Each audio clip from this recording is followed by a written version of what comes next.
Hi, everyone. I'm Scott Brandley. And I'm Alicia Coakley. Every member of the church has a story to share, one that can instill faith, invite growth, and inspire others. On today's episode, we're going to hear how a terrifying accident helped one woman to see God's hand in the details of her life. Welcome to Latter-day Lights.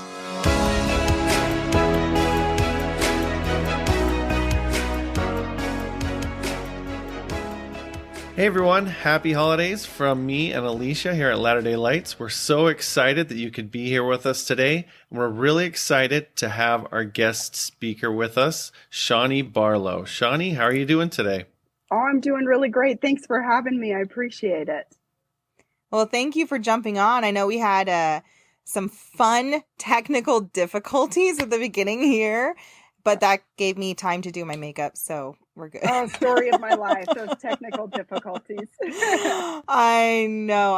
I'm glad that we have technology. I really am, because it just makes so many things in our life so much easier, but it also makes it so much harder sometimes. So anyway.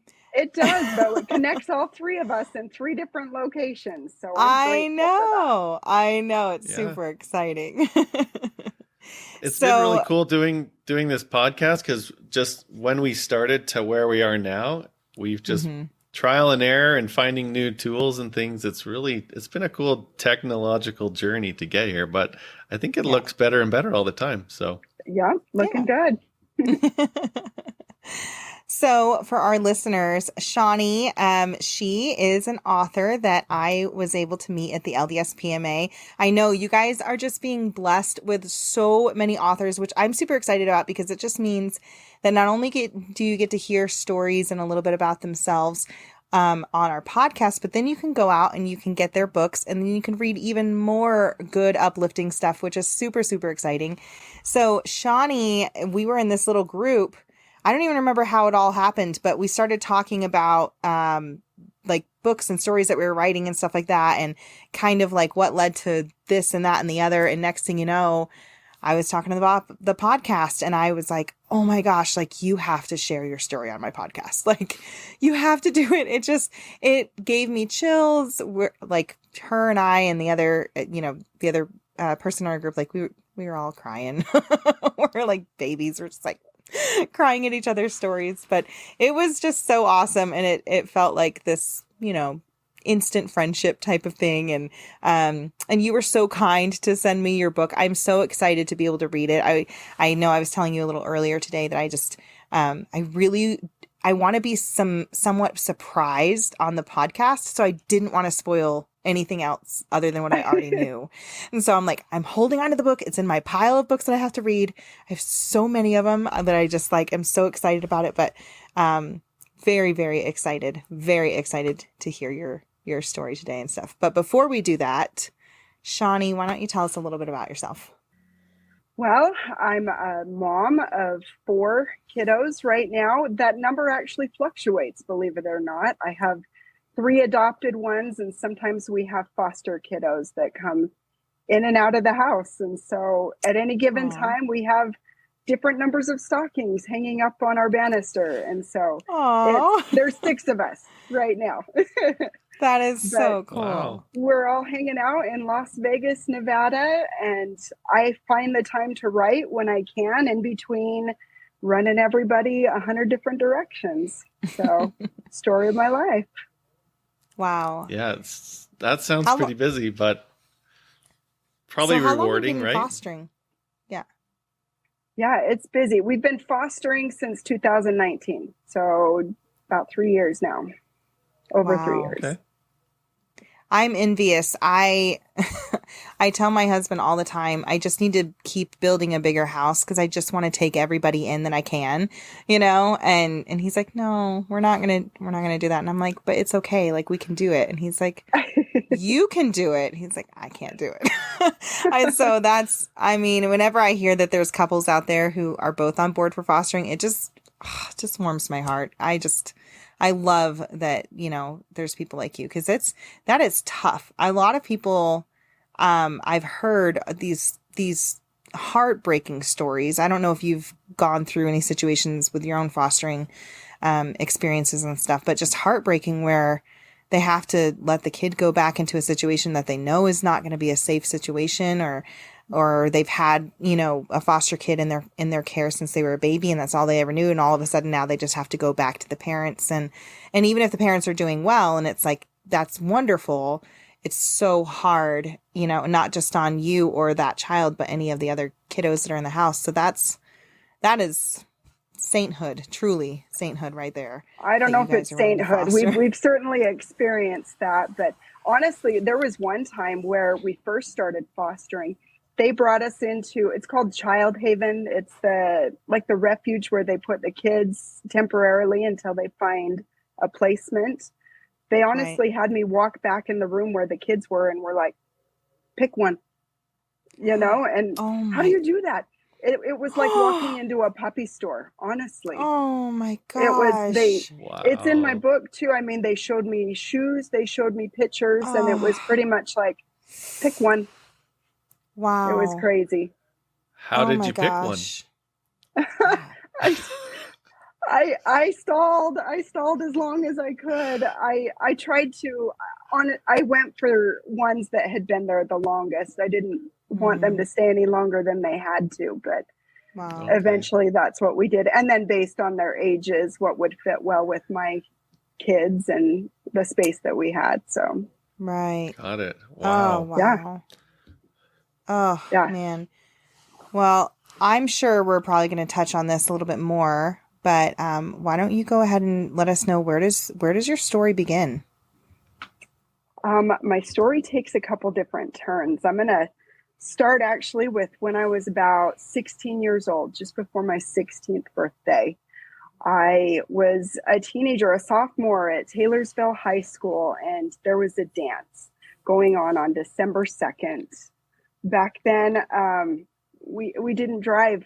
I didn't have a car yet, and so we were dropped off to this dance, but I didn't know the unspoken rule that you don't get there early to high school dances because nobody's there. And so I was there with two of my girlfriends and nobody was there. And so we decided to kill a little bit of time before the dance started. And we were just going to run across the street, something quick, just to go. I think we were after gum or something, breath mint, something like that. And just run right back. And then by the time we got back, then the dance will have started. Problem is when we got to the road, there's not a crosswalk at the road. And anybody who's ever been near Taylorsville High School and in Salt Lake City, Utah knows that there weren't lights and it's a busy intersection. So me and my friends were standing there and we decided to cross traffic without the crosswalk, but we got through the first few lanes of traffic and waited in that left turn lane there for traffic to clear going the other direction. One of my friends that was with me, she darted out in front of traffic, and a van going about 45 miles an hour swerved to miss her and then hit me and my other friend that were standing in that left turn lane there. Oh my gosh. And so what started out as going to just a fun dance, a fun evening for all of us. I remember everything. I woke up on the pavement. I remember the headlights. That was the last thing I remember before just waking up on the pavement. And I can remember seeing my head dripping and just feeling sore, stiff. It felt like I had just been through just a rigorous basketball practice is what it felt like. And then I remember the lights, I remember the sounds, I remember the smells. And at one point, one of my friends was airlifted out of there. So I remember the helicopter and I remember sleeping bags being tucked around me. I remember all of these little details and eventually made it to the hospital where they found out that I had been, internally I was fine, but I had pretty much broken every limb in my body. Oh my gosh. Knocked out my teeth and a nice set of road rash down my face and my arms. And that was a rough time. What, and how old were you at this point? Because you said high school, so not high school. Old. So just a few days before my 16th birthday. Oh my goodness. Wow. How was and your what friend?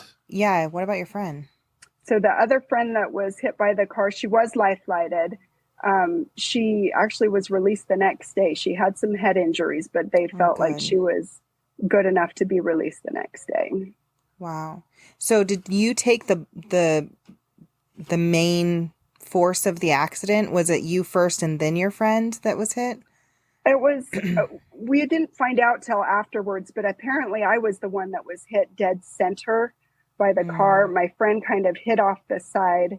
Right. So yeah, but I saw those headlights coming, and just as kind of a natural reaction, I had put up my hands. You know, you kind of brace yourself for impact, and that's what had saved me was the impact on my arms. My arms were shattered and wrists broken, but according to the woman who hit us, I flew up, but then I landed on my feet of all things, and so then I shattered everything going down. And so oh my gosh, it was we banged my body up pretty well. How long did that take for you to recover? Yeah, I was 8 days in the hospital, but many months at home of lots of therapy and healing before I could get back to school or anything. Oh my goodness. That just terrifies me. That's so terrifying. Oh my gosh. So what happened I guess, was it during your recovery? Was it things that happened afterwards? How do we progress through your story? Sure. So one thing that you needed to know about me during that time was that my life was sports. That was all I was doing. That was my goal in life. That was everything I had worked towards. So volleyball, basketball, track, that was life. And the first thing that was going through my head as I'm laying on that pavement is, I've got to play in the basketball game on Thursday. You know, I can't miss this. I'm supposed to start on Thursday. And that was what was going on. And so when they wheel me to the hospital and they give me all these different diagnoses and tell me what's broken and what needs to heal, my first thought is, okay, how is this going to affect scholarships? How is this, you know, my plan was, man, I'm going to get an athletic scholarship. I'll go to the university. I'll major in exercise science. And I had it all figured out. Being hit by the car slowed me down quite a bit. And it actually took away some of those chances for those scholarships. And I remember lying there in the hospital bed. Like I said, it was a few days before my birthday. So I started getting all these gifts and all kinds of flowers and birthday cards and birthday cakes. I think we fed the whole wing of the hospital birthday cake. I just kept getting bluer and lower in spirits and just depressed. Just feeling like this is not my life. This is not what I want for my life. This is not who I am. If I don't have sports, if I don't have this competition, who am I?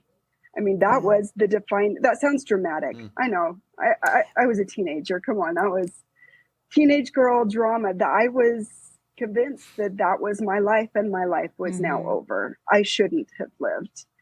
And as I stewed in this hospital bed over and over, I just couldn't believe that this was what it had come to. And I began to question everything. You know, Heavenly Father, why did you keep me here? What's the point? What's the point? And things got so low that I started refusing to see visitors and pretending to sleep and pretending that I was in pain just so I didn't have to talk to people.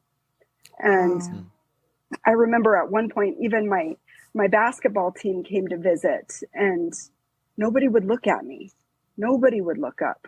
You know, they were looking at the machines. They're looking at all the things in the room, but they're not looking at my face. You know, even my best friends couldn't face it with me. They couldn't help me carry that load. Right. It was in this state though that somebody did bring me a present, and it was a picture of the Savior of Christ, and one that I'd seen 100 times before, but it was framed, and they put the nice little saying on there that said, I didn't say that it would be easy. I only said it would be worth it. And at that time, in that mindset and in that just depressed state, all I could do was just sob. This was the hard stuff. You know, anything that I'd experienced up to this point, nothing compared. This was the hardest thing, is trying to figure out what to do with my life and how to move on, how to keep going.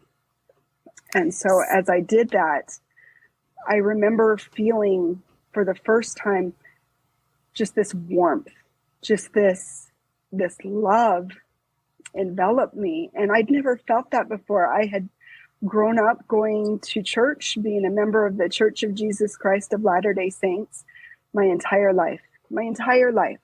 I could recite primary answers and seminary answers just fine. But this was the first time I felt it. The very, very first time I felt it. And I think I walked away from that hospital knowing that I wasn't alone, that, you know, that God cared about my Thursday basketball game, that he cared that I was worried how I would look with all the scars and how I would walk and if I would run, all of those things. He cared about it all. Oh my goodness. Wow. I remember those pictures. There was a time, I mean, I don't know how old you are, but I think that we're kind of close in age. And I remember I was given a journal that had a picture of Christ with that same exact saying on there. And man, I wrote some hard stuff in that journal. And it was just, I mean, and I know that didn't come from something that was actually said in the scriptures. It was just someone else's quote that they, you know, put on there and stuff like that. But it, just like you, like, it gave me such a sense of, like, I don't even know if it was peace per se, you know, during those times. Cause like you said, you know, we're teenagers and everything feels so big when you're a teenager. But I remember it giving me this sense of purpose, I think, more than anything else. Like, there is a purpose to my pain. There's a purpose to all of the hard stuff that I'm going through. And I don't know what it is yet, but I know that Heavenly Father is there for me. And so I got a little teary-eyed when you mentioned that, because it just kind of brought me back to like that. Like, I'm like, I wonder if I'm going to find that journal and all of my stuff that I'm packing for Alaska. You know, like, I should go looking for that. But, yeah, it's amazing, isn't it? To think of like how like everyone's given you all these gifts, but there's just one thing that made such a big difference, you know? And that to me even shows like just how much Heavenly Father is just like right there. He's like, hey, you know, it may not seem like a big deal. Maybe someone saw it and they were like, oh, this is nice. Like, I'll just give it to them. And they didn't think anything of it. Maybe they were super inspired. I mean, you just never know what putting forth some action is going to do for another person. So that's awesome. Yeah, so, you never know. Yeah. So was that a turning point? Yeah. Yeah, that was my turning point. I was trying to think how to give you a metaphor for all of this. So I had grown up in the church. I think learning all of these things about God and Jesus Christ and just his gospel in general, I think that was like building a fire for me. I think that was putting the pieces of paper, the kindling, the small sticks in place. But it wasn't until that little spark of something that fire began to burn in my heart. I think just that fire of testimony, of knowing that everything is real. Everything that I've learned so far, it's real. It's not just something that they say at the pulpit or something that they preach out of a book. It's very, very real. And I think that's what carried me into the next few steps of my story, in that we went through some pretty hard things, and it was relying on that foundation, that just knowing that God is in the details. That's what got us through. Definitely. So you took a few months, obviously, to go through rehab and to heal and stuff.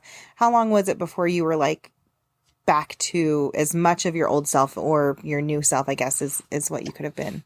It took probably a couple years, just because we had to do some follow-up surgeries and then recovery from that too. But Oh my goodness. eventually, my accident was my sophomore year. By senior year, I was running track again. I wasn't any good. I wasn't even competitive, but I loved being out there, and it was just nice to be with my teammates again. So by Awesome. senior year, I was back on the field. Did you end up Awesome. getting Yeah. scholarships or continuing your education with what you originally thought? So Nope. how did that plan change? No, how do I explain it? The injuries took away a lot of the athletic ability I had. I guess I can say I can run and I can jump and I can do athletic things. I just can't do them competitively. And Gotcha.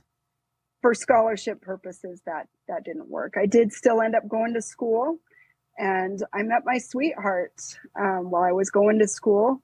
And our whirlwind love story, we were dating, engaged, and married within like 7 months. And so, Nice. yeah, Fun. we wanted to start our family. This is the next phase of my story, is we wanted to start our family right off. And I remember early in our marriage, I had gone to sleep one night, and poor Keith, my husband, he's so used to me having weird dreams. Like I'll wake him up in the middle of the night and have him go check for robbers downstairs or something like that. But there was one night where I had a dream. And in this dream, it was just a short dream, but I felt like, well, I should back up a little bit. I did not know if we should start our family right away. I was kind of under the impression that we should wait till school is done, wait till we are a little bit more established, that sort of thing. And we decided to pray about it. And so it was after this prayer that I had this dream. And in this dream, all I saw was just a little boy. And he had blonde hair and blue eyes, and he was wearing a striped shirt. And the sun was hitting him through the window from behind. So he was kind of lit up from the backside. And he just looked at me, and nothing happened. There was no narration or anything like that. But I knew that that was my son. I just knew it. I knew instinctively that that was going to be our son. And so I rolled over and I woke up my husband, and I'm telling him all the details of this dream. And he's like, okay, sure. Just kind of pat my head. Another one of those crazy dreams. But no, that's sort of what carried us through. We decided not to wait, and we started trying for a family, and it didn't happen. And it didn't happen. I was so sure it was going to happen. I'd had this dream, but it didn't happen. And a year later, I went to the doctor, and we started tests, and we started blood tests and tracking, and we started dye tests and invasive procedures, only to find out that my husband and I both have infertility issues. So between the two of us, it's a double dose of infertility. It would be, oh my gosh, it would be a hallelujah miracle if we were able to get pregnant. And so wow. in my head though, I just kept going back to this dream, this little boy. He kind of looked like us. I mean, not exactly, but it wasn't obvious that he was adopted or anything. But for us, because of our double whammy of infertility, some of the treatments and in vitro, none of that was an option for us. So it was adoption or bust. It was kind of what it was. And so it took us a while from the time that we found out to the time that we decided to move forward with adoption. We're talking years. It was years. Oh, really? So was it yeah. was it the decision making, or was it the actual process of adoption that took so long? Both. Okay. Did you go through foster care for adoption, or did you try to do like a private adoption? No, this was back in the days when LDS Family Services still handled the legal side of adoption. So gotcha.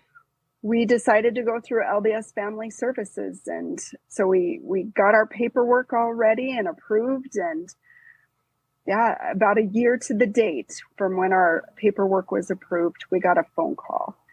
And it was probably around 9:00 at night. And it was our caseworker saying, okay, what are you guys doing tomorrow? Because guess what? There's a little boy at the hospital. Papers are signed and done, and your parents, just so you know. And wow. So, 9 o'clock at night. I didn't have a nursery. I didn't have diapers. I didn't have anything like that. And so where do you go at 9 o'clock at night to get baby stuff? You go to Walmart and you clear the shelves. And so that's what we did. We ended up adopting our first little boy about 5 years into our marriage. That's amazing. So we named him Tyson. He's my oldest. And when Tyson was about 2 years old, we were sitting there in our living room, and I didn't realize what he was wearing, but I just looked at him and his blonde hair and his blue eyes, and he was wearing a striped shirt that day. And it was the dream. I got to see that snapshot in real life. He was about 2 years old. Amazing. Yeah. That is so cool. It's like your whole story is just reminding me so much of stuff that I've been through. It's like getting me all excited again. I shared on, our second podcast, whatever it was anyway. I shared my story and I saw my daughter, before she was born. And it's funny because she is, she's a little older than what I saw, all those years ago. But, it's surreal. I mean, I didn't have that with my other kiddos, my boys, I never had it with them. It was just her. And it was very much a weird situation where like, I knew I had someone waiting on me, Mm-hmm. But I love that it can work, whether it's biological or through, some other forms. Like I love that Heavenly Father that he gives permission sometimes, right, to let those on the other side be seen. Right. And just to let us know, like, hey, like we're all connected. We're all there. We're rooting for you. Don't forget about me type of thing. It just gave me chills. I love that. It's amazing. Well, and it's not that uncommon. The more I tell my story, the more other people tell me of either dreams or just feelings that they've had or things their kids have said, that sort of thing. Yeah. Very true. Yeah. I remember just a few days after I had that experience where I saw my daughter, my husband was in Afghanistan at the time, so it wasn't even possible to like have her. I was like, right. He was thousands of miles away. And my son, who was 2 at the time, he came into the kitchen and he's like the epitome of a boy. He was always hooking lizards on his ears. We were in Florida, he would bring frogs in and he would find snakes. And it was just, I was like, oh my gosh. And I was terrified of all those things. And he came in and he was holding his hands in a cupping shape like this. And he was walking really slow. And I remember standing in the kitchen and I looked at him and he was by the glass sliding door. He had just come off the porch. And I said, Nathaniel, I'm like, what do you have in your hand? And I'm like getting a little forceful because I'm like, do not bring any of those creatures into my house. Like turn and go back out. Right. So I got a little loud and he hushed me. He goes, shh, my baby sister is sleeping. Oh, wow. And I was like, heard you, Heavenly Father, we're good. Okay. So I'm like, John, we got to talk. I'm like, you're not going to like it, but we have a little girl. And he's like, no, we don't. And I'm like, yes, we do. And we did. So it worked out. But yeah, it is crazy how thin that veil really can be between, the spirit world and our world. And it's awesome to know that our family connections, they will work themselves out, If they're meant to be with us, they'll be with us. Heavenly Father will definitely put them in our lives, whether it's this life or the next. Like, it'll all get worked out. So, yeah, it's true. So, let's continue. I want to hear more. So the next part of the story is, I had another dream. Go ahead and figure that one out. So I wasn't planning on anything. We weren't praying about anything. We weren't discussing anything. But out of nowhere, I had another dream. And this time I dreamt about a little girl. And I knew exactly what she looked like. And she was wearing a navy blue and a white jumper dress. I don't know what they're called. But she had dark hair and a little bit darker skin. But she had light eyes. And it was her eyes that were just hypnotic. They were beautiful, beautiful eyes. And I saw this little girl, and in my dream, my husband was holding her, and he was talking to, I want to say it was a family member or somebody, and he was introducing her to them and saying, she's not here yet, but she's coming. And so that was the extent of my dream. And every time I would think about it, it would just give me all the feels, and not just warm fuzzies, but like there was just a spiritual urgency about it. And so I didn't know how to tell Keith. I didn't know how to tell my husband, just because, not that I didn't think I could trust him with it, but because I knew what kind of work it was that we had to go through to get our first little one in our family. And that was a lot. That was a lot. Right. So I finally got up the nerve to tell Keith about it. And I remember sitting down in our living room, and we had this Afghan blanket that was covering us. And I'm sitting there just fingering these loose threads, trying to figure out how to say the words. And as I'm like, okay, fine. I'm just gonna say it. And I tell him about the dream, and he starts asking me about the details. What is she wearing? What did she look like? And I go, why? What was she wearing? What does that matter? He's like, because I think I had the same dream. And he started telling me some details that I hadn't told him. And it was creepy, but it was super spiritual and just sacred too. That we had both seen this little girl and what she was wearing and what she looked like, and that we both knew that was the next step for us. And so, as Twilight Zony as it was at the time, it was what we needed to move forward.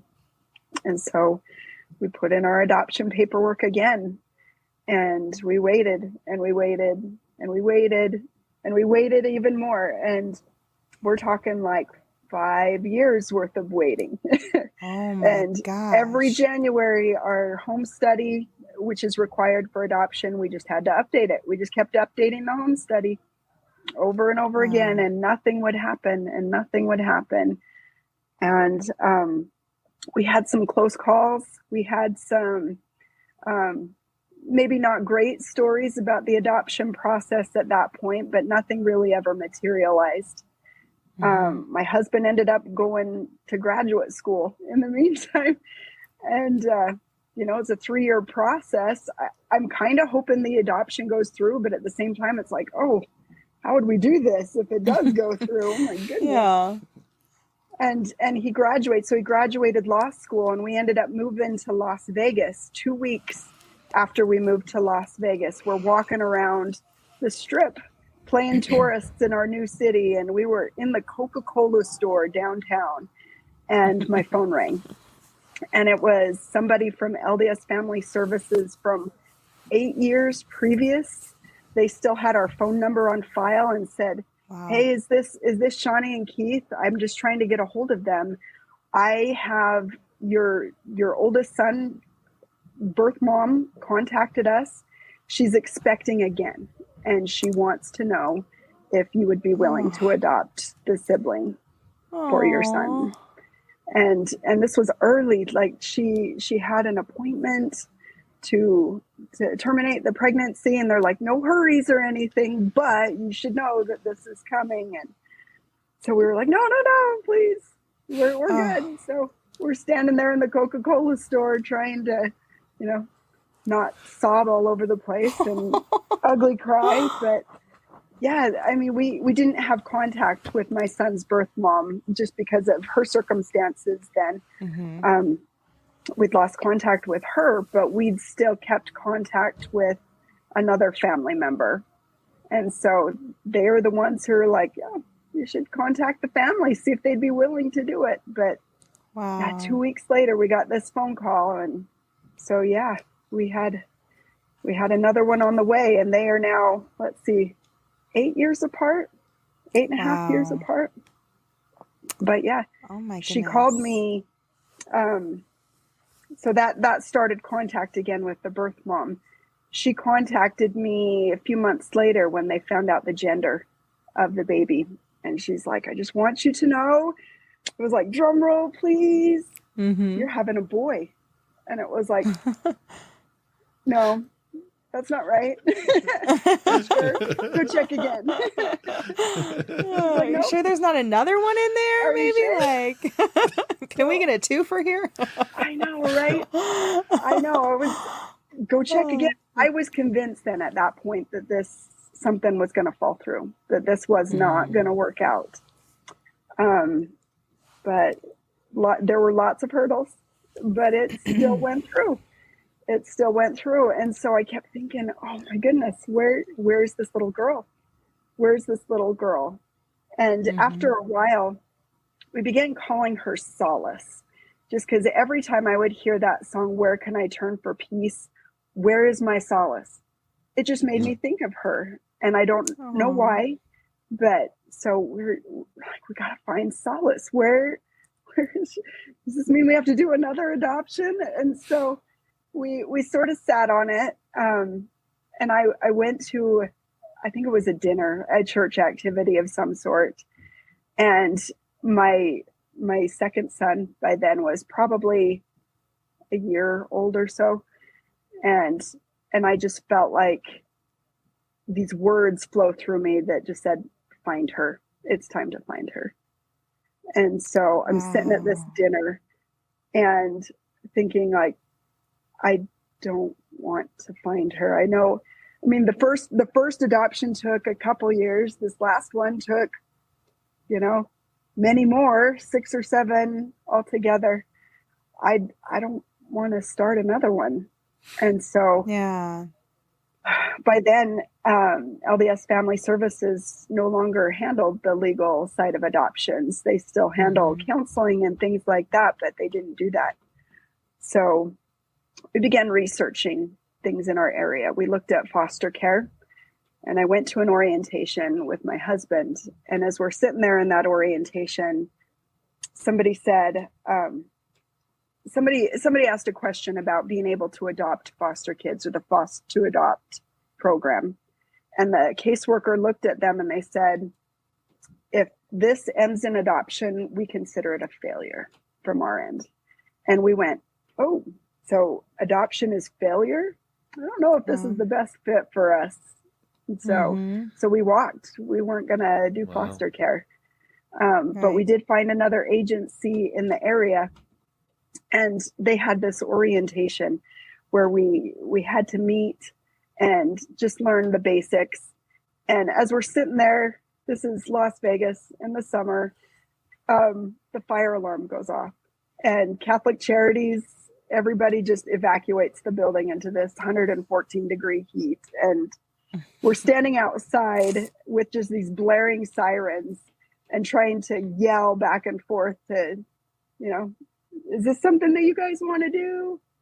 And so we decide, we go back inside, try to start talking like normal people, and the fire alarm goes off again. And we're evacuated again out to the parking lot. And I just started laughing in the middle of this because I'm like, you know what? This has to be right. If there's this much trouble just to even talk to you guys, then it must be right. I've just seen so many patterns in my life where the hardest path seems to be the one I'm supposed to take. So I love that perspective, because most people would think, oh, this is a sign not to go forward. You know what I mean? Like, even I was thinking, like, is that a sign? Is that like you're supposed to go somewhere else or something? And I love that perspective, though. Like, yeah, it's, and it's probably true. I'm sure if we all look at our stuff, we'll see plenty of instances where the very hard path was definitely one that led us to some really good stuff, Right. That's right. amazing. And it was just so ridiculous that it was like, just because it kept happening over and over again. And how can you explain that? It was just funny. It was hilarious. Yeah. And so we ended up signing with them to adopt, and I can't remember how long it was, maybe 6 months later, we got a phone call that said, they give you a scenario, right? So they say, if we were to give you a child with these medical conditions, and this is what we know about their background and that sort of thing, if we gave you this child, would you accept this child? But they don't tell you the gender. And so, because they don't want that to sway you, right? Yeah, right. And so we start talking about it, and like, okay, I think this is the one. I think this is the one. So we say yes. And they say, congratulations, it's a boy. And we went, Oh my gosh. 3 boys. okay. Holy cow. So what do we do? Wow. And they said it was so fast that they're like, this baby has been born. He's been released from the hospital. He's here right now. Hop in the car and think of a name on the way over here. It was that fast. Oh, wow. Oh my gosh. And so yeah, my third son, that's how quick it was. We came up with a name as we're driving through the streets, trying to call our parents and be like, that's why you're a grandma right now. So you have Tyson, what are the names of your other 2 boys? With Tyson, and then Kate is my second oldest, and then this was Hudson. Oh, nice. Hudson. And so, yeah, and in all of this, I just kept thinking about this dream of this little girl and how on earth she was going to come into our lives. It was obvious that, she's not a biological child. She didn't look anything like us. But we both had seen her and we both knew how important it was. And so we just kept trying, even though logic says, I don't know if this is going to keep working like this, but, but yeah, so we got to that point in our story and we decided, okay, we need to step back. This is enough. We just can't keep doing this. I mean, financially it's difficult, spiritually it's difficult, physically, it takes a toll.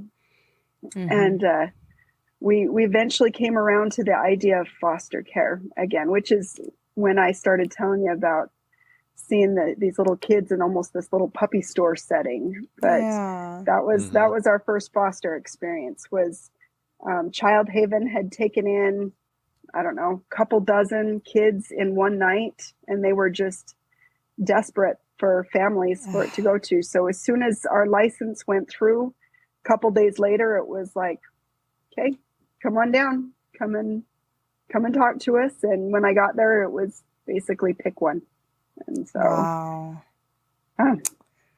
Oh my goodness. So just as a little side street for this story here, if you have someone specifically like in your area, in the Las Vegas area, who might have been thinking about foster care, or maybe through your story are kind of getting inspired to look at fostering or even adopting and stuff, what kind of advice would you give them? Like where would they start? Where should they go? What should they avoid, type of thing? I think the best advice I could give would be to evaluate what you want. Is your end goal adoption? Are you trying to build your family? Or are you trying to help somebody in need, to offer them love at a time when they might not be able to have that in their lives? What is your end goal with that? If it is to build your family, then foster care is certainly an option. It really is. But really the end goal of foster care is to reunite families with their biological children. And the end goal of adoption is to build families. And so I think that's the best starting spot, is to kind of figure out what route you want to go. Both have their pros and cons for sure, but start doing homework. I mean, the internet is wonderful. Back when we started our adoption processes with our oldest Tyson, it wasn't quite the same as it is now. Right. You can find just about anything online, information, and talk to somebody that find a mentor. That'll help you through it. Do you have any good organizations that you recommend, going through or talking to? Yeah, there's every state has their own version of foster care. There's also, we went through a different place that was sort of a higher level of care, foster care, if that makes sense. So we got licensed for those that are almost diagnosed as the abused of the abused, or the worst of the worst, and the ones that needed care the most, and the ones who needed love the most. So I didn't even know such a thing existed before, but didn't either. Yeah, there's ones that's their entire focus, is to give foster parents the tools specific to these ones that have extra needs. So I wonder, I'm thinking about it now with Underground Railroad, you know, with all of that. I've heard in one of the interviews that that the way that they do foster care and adoption and stuff like that is so different because of how many traumatic experiences these kids have gone through being, you know, trafficked and stuff like that. And so I wonder if it's kind of the same, along the same lines. You know? It could be. I know the program that we went through specifically addressed those ones with abuse, with serious abuse issues, and aggression issues. So they trained us extra, I guess, in how to handle those situations. How did you guys come to do that? To think, well, it's not just fostering. Now it's like, you know what I mean? Like now you're just diving in even more. How did that? I know that's what I was going to say. How did you get to that point?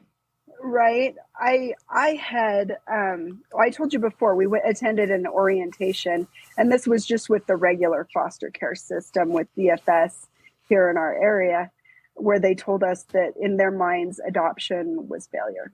And I don't know that I could have worked under that. Even if that wasn't the end goal for us, I didn't want that to be considered failure, because then that meant my entire family was a failure, right?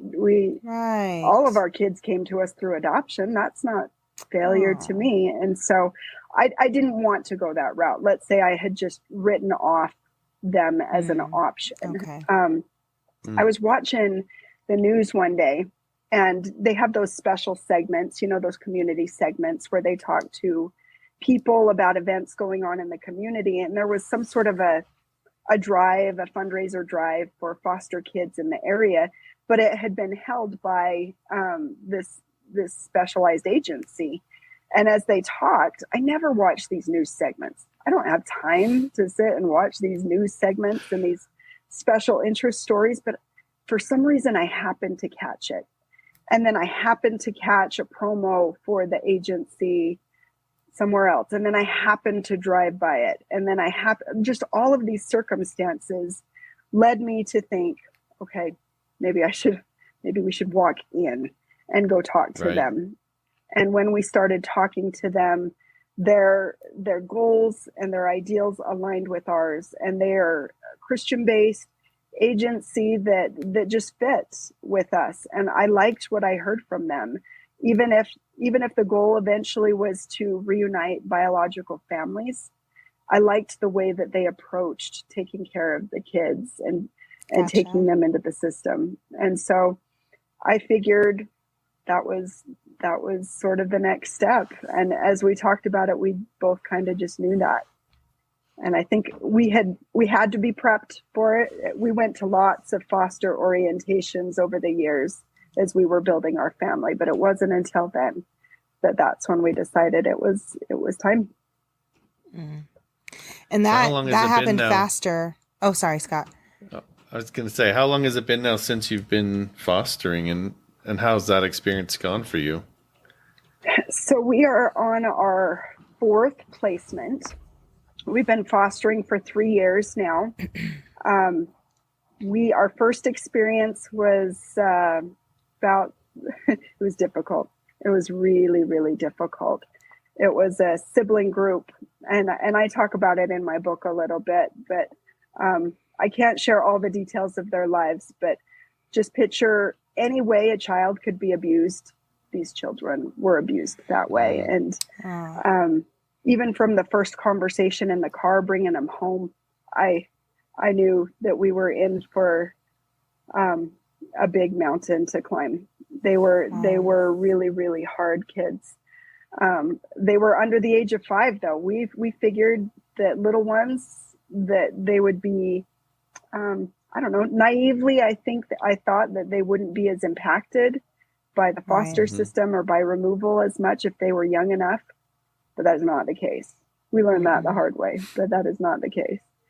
And so my little ones, it was like, at the time, it was like I had triplets with my youngest, Hudson, and then a sibling group. Yeah, Wow. it was like I had triplets. But Oh. they ended up moving on to the next phase. And then we had a little baby for a short time. And then we were in 2019, I think, the end of 2019, we were placed with a little baby girl. And I picked her up from the hospital. And it was funny because we were Black Friday shopping just the day after Thanksgiving.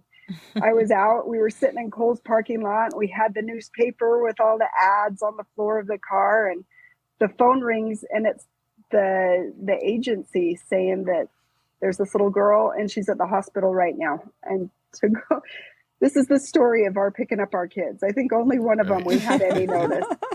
So we're pretty good about picking up kids on a dime for sure. And so, yeah, Black Friday, we picked up a little baby girl, and she has dark hair and she has dark skin. And we thought for sure we had found our little solace.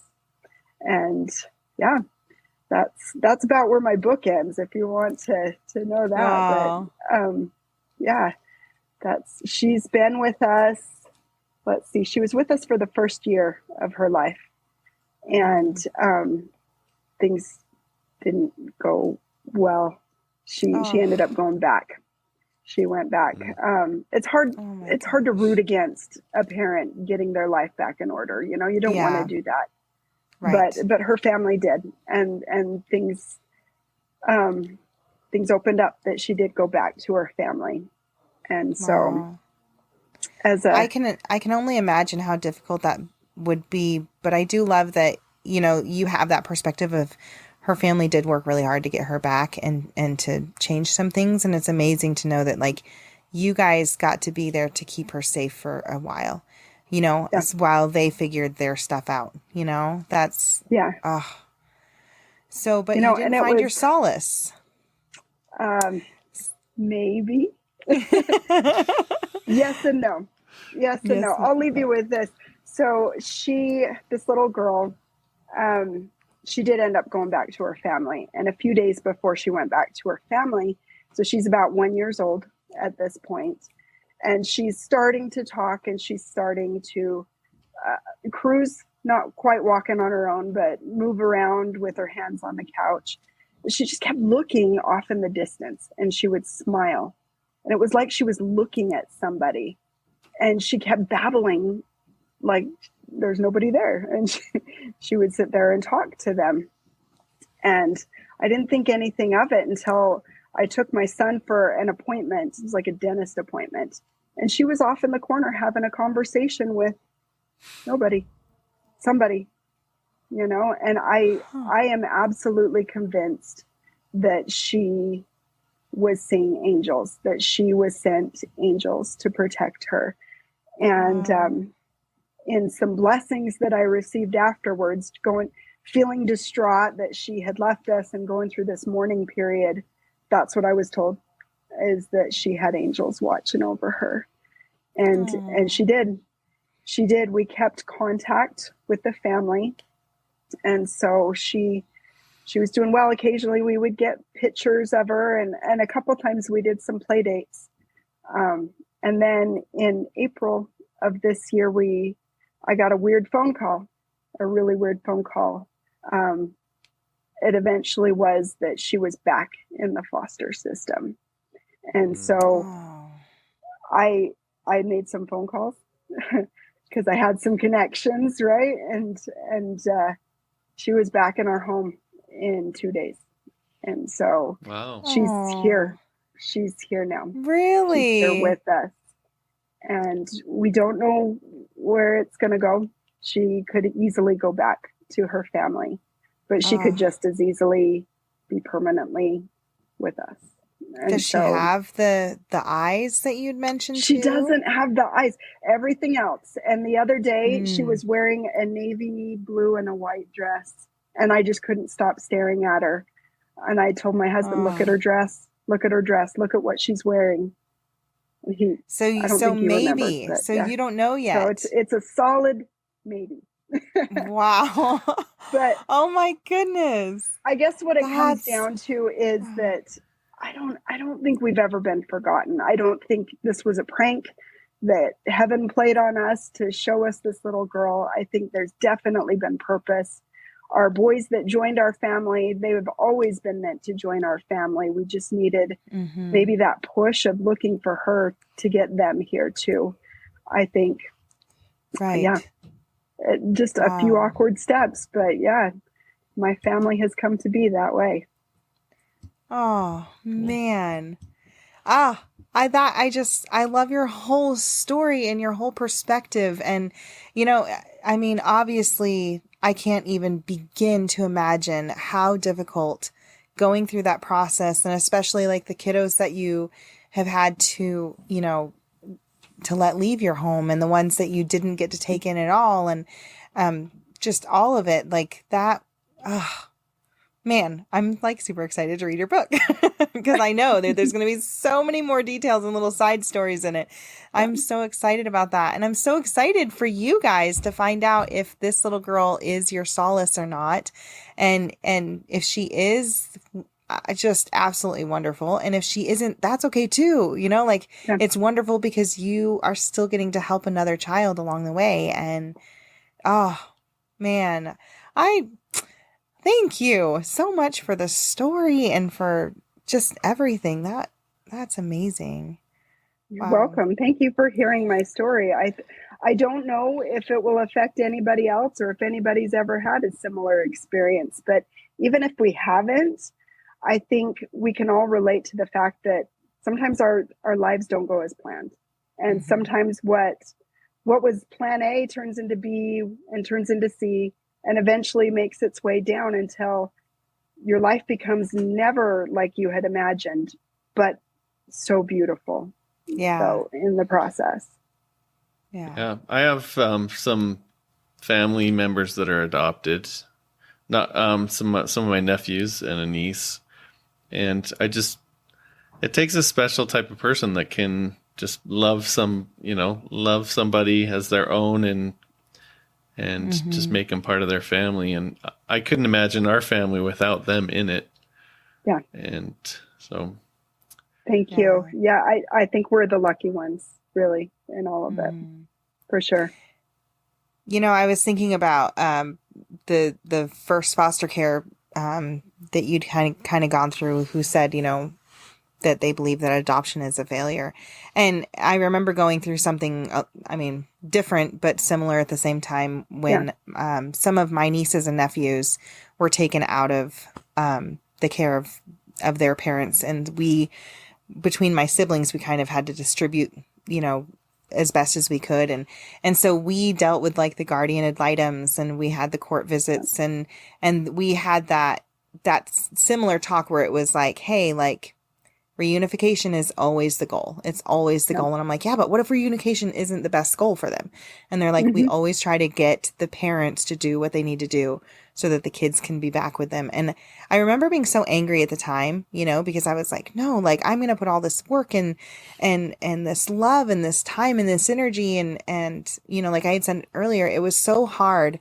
We had my nephew come live with us, and he was really close to my boy's age at the time. And it was before my daughter was born. And my husband was over in Afghanistan when this happened. So it was just me and these 3, 4, and 5-year-old boys. And so it was, like you said, having triplets almost, right? And they're rambunctious, and it was just, but I remember crying with him all the time. He would be crying because he missed his mom. He would be crying because he didn't want to go to another court visit. He'd be crying because, he missed his siblings. Right. And then after 6 months of him living with us, his dad ended up getting him back. And that was so hard. And he was in our family. Like, I knew that I'd be able to see him. He just came out for Thanksgiving now. Yeah. And he's talking about coming out and visiting us in Alaska in the summertime. And it's like, it was a totally different situation because I knew I'd still see him, but it was heartbreaking letting him go. Absolutely heartbreaking. And I had that same, like I do want to root for the parents, but at the same time, you grow to love these little kids so much. And you're like, but I know that you'd be safe with me.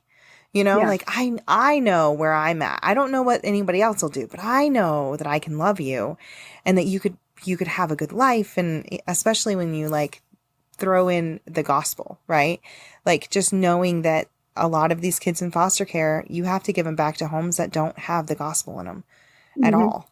They may not even know anything about it. So it's not only just the trauma and the danger and, the physical and mental, it's the spiritual too, that you're having to like let them go from that. And I think sometimes I kind of had this thought just now. I think sometimes Heavenly Father will give us little glimpses into how he felt knowing that he was going to let all of us go and come to this earth, that we were going to have all of these pains, that we were going to have all of these experiences that were going to be crushing to our souls and to our bodies and our minds and our hearts. I think this is how he felt having to retreat when Christ was in the Garden of Gethsemane too. Like he loved us so much, but he knew that he could trust us, like each and every one of us.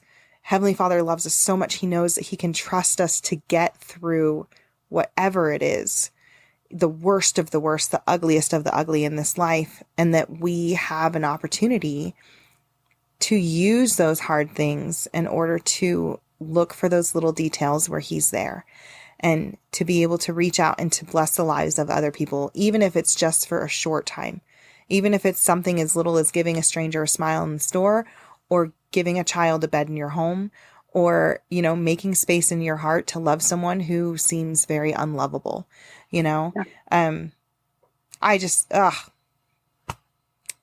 you're just, I love your story. That was a good thought, Alicia. I like that. Yeah. I can relate too. I mean, when we took our little one back to her family, I have never had a harder day than when we had to drive up and we had to drive to this little tiny house, little broken down house. And I put her in the arms of somebody she didn't know. She didn't know them at all. With COVID, there was no visitation. There was no anything like that. And I drove away and she was screaming for us and she was screaming our name. And we had to just keep driving. And I wonder how much I've made that same connection, how much Heavenly Father just hurts when he can't turn that car around and help us with whatever it is that we need. That sometimes we just have to handle it on our own. And eventually things will work out and things will come back. I wish somebody had told me that day that just wait 18 months, and she'll be back, but we didn't know that. We didn't know that. And I don't even know if it's going to last, but still, Heavenly Father knows the whole picture of all of our lives. And, it's going to be great. It's going to be great. It really will. It probably makes you appreciate the time you have with her now even more. Oh, absolutely. Absolutely. Every milestone, every step. I mean, I have to keep my makeup under lock and key. I can't even leave it down. She's got lips. I mean, she's 3 now. So she's lipstick, mascara. This is a whole new thing for us. We've been into baseball and cars and mud for a long time. This is new. It's fun though. It's fun. And whether she's your solace or if there's another little girl out there for you, I'm just going to tell you as a girl mom, I'm at this point now where my daughter is turning into more of like a teenager and we're getting closer and closer to being able to share clothes, and she's my best friend. I mean, it's just, I love my boys so much, but there's also this connection with my daughter that is just, it's just on this whole other pure level that I can't explain. And it's so fun. It's so fun. That's exciting. I'm so happy that you get to experience this, like that's so deserved. Like you deserve a daughter too. Thank you. I don't know what to do with a daughter, being a sports gal myself, but I was never into the lace and tulle and makeup, but here we go. Yeah. Well, Chani, do you have any last words of advice or thoughts you'd like to share? Well, I started talking a little bit about building this fire. I'm going to pull up a quote here. My parents gave me that foundation of Christ to build things on. My accident is kind of the spark that started that fire going. And I think each of these different experiences, every adoption, the diagnosis of infertility, foster care, these are all heavy, heavy logs that were placed on this fire. And sometimes I thought that fire might go out, but it didn't. It kept burning brighter and brighter. Elder Worthland gave this quote one time back in October of 92. He says, "The strength of the church lies in the depth and the vitality of the personal testimonies of its members. Firm, secure testimonies will be the difference between faithfulness and disaffection." I think every log, every kindling, every little bit that we do to maintain our testimonies and keep those fires burning will just be better for us and lead us closer to our Heavenly Father and better understanding Him and His role in the details of our lives, for sure, rather than letting it snuff out and just become a flicker. You know? Love that. I love that. That's beautiful. Oh, Chani, thank you so much. Please keep us updated for real. Like, let us know, how things are going with you and your little one and all of your kiddos, all your boys too, your husband. And we would love to have you back on in the future to kind of give us a part 2. I think that would be amazing. Yeah, thank you for really, having really cool. me. I appreciate it, you guys. No problem. And so your book is out and it's called Seeking Solace, is that right? It's called Seeking Solace. Yep, by Chani Barlow. Yeah. And where can they find it if listeners want to grab it? Any of your favorite retail locations. So it's on Amazon, it's on Barnes, It's Walmart, Target, wherever you like to buy a book. So exciting. And is this your first book? Awesome. It is my first book, and I tried to write it more of a conversation. Thank you. I wanted it to be a conversation between you and me, so it's my story, but it's me also asking, like, if we were sitting on a park bench together, have you ever had an experience where you were mad at God when things didn't go right? Were you mad? What did you do? And so there's questions in there, and there's different things that I wish we could discuss one-on-one, but that's how I wrote it. I wrote it for friends like that. Wow. Awesome. Oh, that's amazing. Thank you. Well, Chani, again, thank you so much. And thank you to our listeners, guys. Scott and I, we've talked about this before. We feel so blessed being able to do this podcast because we get to access all of these spiritual moments and experiences and testimonies of people like Chani who, are so brave to come on here and to share their stories and to share their light with the world. And we're so happy that we have listeners who are willing to tune in and to actually hear these stories too, so that they get to feel a little bit of what it is that Scott and I get to feel every week interviewing other guests. And so I just want to put out there a big, huge thank you again to Chani, to the rest of our guests, to all of those who are tuning in every week and who are listening to these stories, especially to those of you guys who are commenting, who are liking, who are sharing, subscribing, doing all those little ings, who are putting action to the podcast. Our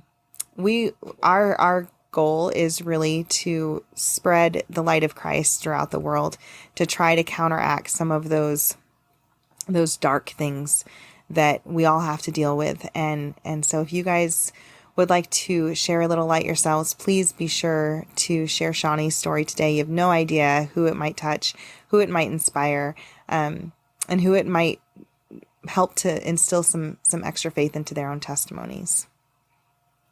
Yeah. It is an honor to be able to to visit with you and have you share your story.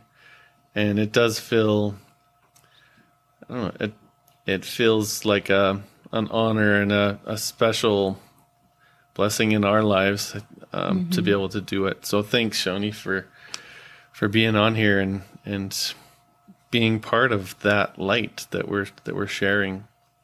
Thank you for having me. It's been a privilege. Yeah. All right, guys. Well, we're coming up on Christmas. It's coming very, very soon. We're about a week away. We just want to encourage you guys to continue sharing light in any way that you can to truly light the world. I know that there's a Facebook page, Light the World, that has a lot of different suggestions on how you guys can get out and you can show that Christ-like love to others.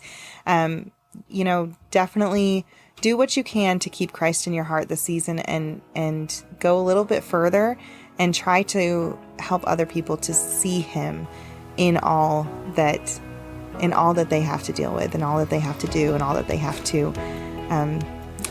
to become. So if you guys have a story that you'd like to share, if you'd like to come on and be a guest on our show, please head over to latterdaylights.com. We have a little form at the bottom of the page that you're welcome to fill out, or you can reach out to us if you, whether it's you or if you know someone who has a great story and you think they would make a great guest, feel free to reach out to Scott or I on social media as well. So with that, I think that's it. Next week's episode is going to be we're going to do something. I don't know what we're going to do yet. We're going to have to talk about it, huh, Scott? We're going to have to do something Christmassy, something fun. Yeah, I think so. So, yep. All right. Be awesome. Well, till then, you guys have a great week, and we will talk to you later. Take care. Bye-bye.